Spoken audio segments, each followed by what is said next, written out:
Is it a short? I don't know. But how can we find out if this is a short or not? Easy. I'll show you how.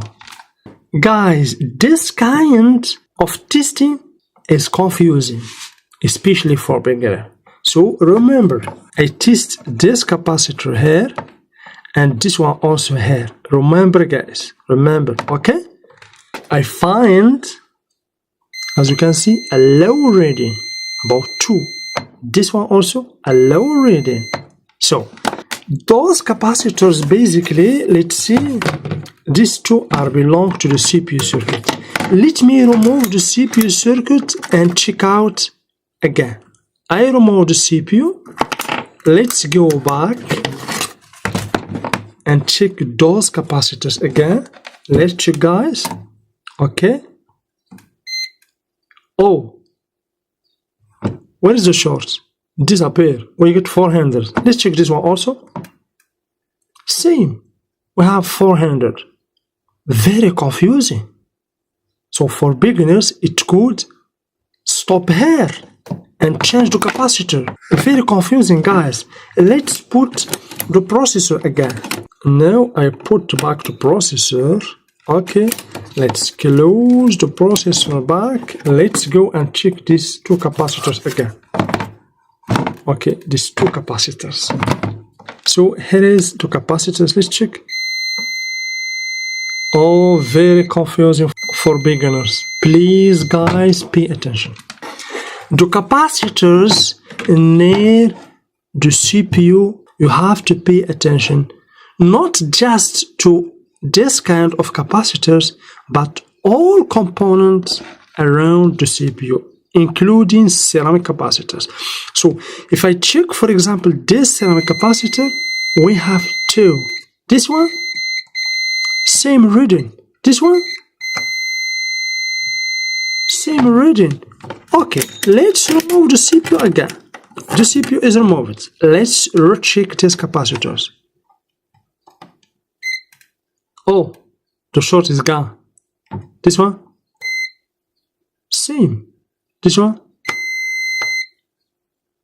same. Guys, could you please explain to me, for CPUs and also for chipsets, the resistance of these chipsets, including CPU, PCH, all kind of chipsets are very low. It could be 2, 3, 10 in the multimeter. So a lot of technicians are confused about the short.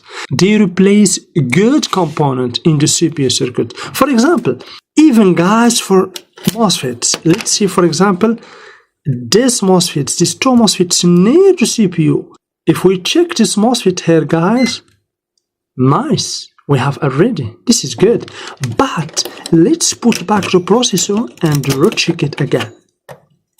Just stay tuned, you're gonna understand 100%. Let's recheck this MOSFET, guys. Oh, 002. Is it a short? Maybe this MOSFET is shorted? No, guys, it's not shorted. So please pay attention. When you deal with component next to the CPU, please guys pay attention. The component near to CPUs are not shorted if you get a low resistance. It's normal. A lot of technicians replace good component near to the CPU because they find out this kind of reading means this is a short. It's not a short. Please pay attention. I can even show you on a laptop motherboard. Here guys, for this motherboard, for example, if I check this capacitor here, I have a continuity, a low reading 9. But if I remove the CPU, look guys, I will remove the CPU like this, and the CPU is removed. Let's check this capacitor. You see, we have 23. We have 23. If I put back the CPU, okay, let's check. 9. So the resistance is for the CPU. I can even show to you on another board to understand 100%.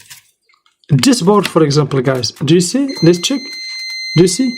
We have 4. Do you see? In this ceramic capacitor, we have 4 in reading. Even if in this one we have, as you can see, 4. This one, 4. But if I remove the CPU, guys, let's remove the CPU like this. Okay, and try again. Let's try again. High reading. Do you see, guys? High reading. Okay, let's put this probe here in the ground and put one probe here in this side, because here basically, guys, this is the ground. Okay, this is the ground. Here we have plus, here we have minus. This is the ground. So I will put one probe here in the positive terminal of the ceramic capacitor, and let's put back the CPU. As you can see, guys, pay attention. Once I close the CPU to the board, you will hear a buzzer. So let's check it. Do you see, guys? Open, close, open, close, open, close. Do you see, guys? So when I open the CPU, the short gone, but if I close the CPU, I get 4. So this is not a short, guys. So please pay attention for this kind of shorts. Never be confused, especially for beginners.